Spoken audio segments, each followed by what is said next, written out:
প্রথমত আপনারা জানেন এই রাজ্য সরকার ডিএ এবং বেতন কমিশনে বিশ্বাস করে না। রাজ্য সরকার সুপ্রিম কোর্টকে বিভ্রান্ত করতে চাইছে এবং সুপ্রিম কোর্টের যে নির্দেশিকা আছে সেটা কার্যকর করতে চাইছে না। তার কারণ এই রাজ্যে অর্থনৈতিক অবস্থা ইতিমধ্যে দেউলিয়া জায়গায় চলে গেছে। সাথে সাথে মুখ্যমন্ত্রী একাধিকবার বলেছেন ডিএ কর্মচারীদের অধিকার হতে পারে না। মুখ্যমন্ত্রী কর্মচারী, শিক্ষক এবং রাজ্য সরকারের নথিভুক্ত যারা আছেন এবং পেনশনার্স এদের ডিএর দাবিকে কখনো কখনো বলেছেন বেশি ঘেউ ঘেউ করবেন না। এগুলো আপনারা শুনেছেন এবং দেখেছেন। আমাদের বলিষ্ঠ নেতা কেন্দ্রীয় গৃহমন্ত্রী ইতিমধ্যে রায়দিঘির পরিবর্তন সংকল্প সভা থেকে ঘোষণা করেছেন যে ভারতীয় জনতা পার্টি সরকার এলে বকেয়া ডিএ দেওয়া থেকে শুরু করে সপ্তম পে কমিশন কার্যকর করবে আগামীর বিজেপি সরকার।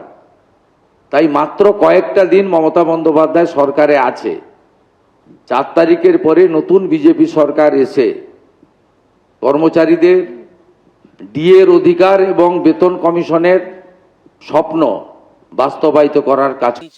মিথ্যে কথা বলছেন, সরকারি আইনজীবীরা মিথ্যে কথা বলছেন। প্রথম কথা হচ্ছে এইচআরএমএসে যে বেতন হয় তাতে কলকাতা থেকে আরম্ভ করে সমস্ত এর 2016 সাল থেকে রেকর্ড আছে। তাহলে আজও কলকাতার ব্যাংক থেকে যারা পেনশন নেন বা যারা পান তাদের আজও পর্যন্ত তারা 1 পয়সা পাননি। তাহলে সরকারি আইনজীবীরা যা মিথ্যে কথা বলছেন এর তো বড় উদাহরণ এটা।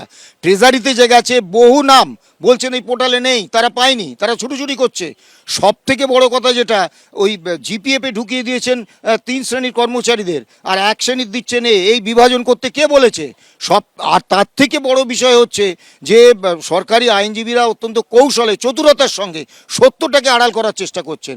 সুপ্রিম কোর্টের রায়ও মানা হয়নি, অল ইন্ডিয়া কনজিউমার প্রাইস ইন্ডেক্সও মানা হয়নি। একটা মিথ্যে কাঠামো তৈরি করে সামান্য কিছু টাকা ছুঁড়ে দিয়েছে। যারা পেয়েছে 16 থেকে 19 পর্যন্ত তাদের যা প্রাপ্য তার 45% পেয়েছে। 45% দিয়ে রাজ্য সরকার দাবি করছেন আমি ওই পিরিয়ডে 100% দিয়ে দিয়েছি। এমনকি যে 4% ডিএ বাজেটে ঘোষণা করেছিলেন রোপা 2019-এ সেটাও আজ পর্যন্ত সরকারি অর্ডার বেরোয়নি। আপনি ভাবতে পারছেন একটা সরকার বাজেটে মিথ্যে কথা বলছে? এই সরকারটা একটা মানে কর্মচারীদের প্রতি একটা প্রতারক মিথ্যেবাদী সরকার। এবং আমরা 6ই মে এই বিষয়গুলো আমাদের আইনজীবীরা মহামান্য সুপ্রিম কোর্টে তুলে ধরবেন। 6,000 কোটি টাকা তো নয়। একসময় রাজ্য সরকার কি বলেছিল যে 40,000 কোটি টাকার ওপরে এই ডিএ এরিয়ার হয়ে গেছে। তাহলে 6,000 কোটি টাকা কেন?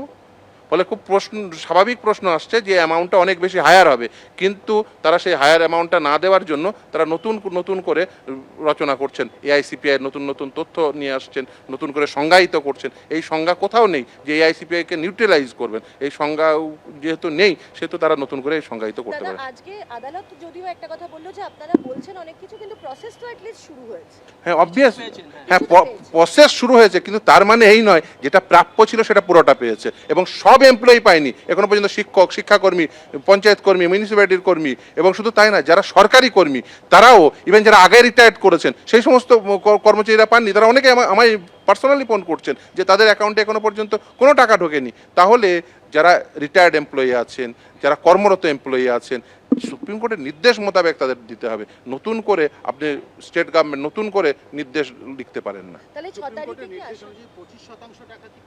একদমই পাইনি। 25% এরিয়ার দিয়ে পাইনি। শুধু তাই না, যে হারে এরিয়ার দিয়ে হিসাব করতে হবে সেই হারে এরিয়ার দিয়ে হিসাব হয়নি। সেটাই তো আমাদের মূল গ্রেভান্স। তার কারণ হচ্ছে যেখানে রোপা রুল 2009-এ নির্দিষ্টভাবে সংজ্ঞায়িত রয়েছে যে কিভাবে ডিএ দিতে হবে এআইসিপিআই অনুযায়ী 1982 = 100, 536-কে বেস ধরে সেই বেসটাকে অল্টার করা হয়েছে, 536-কে 605 করা হয়েছে, যেটা করতে পারেন না।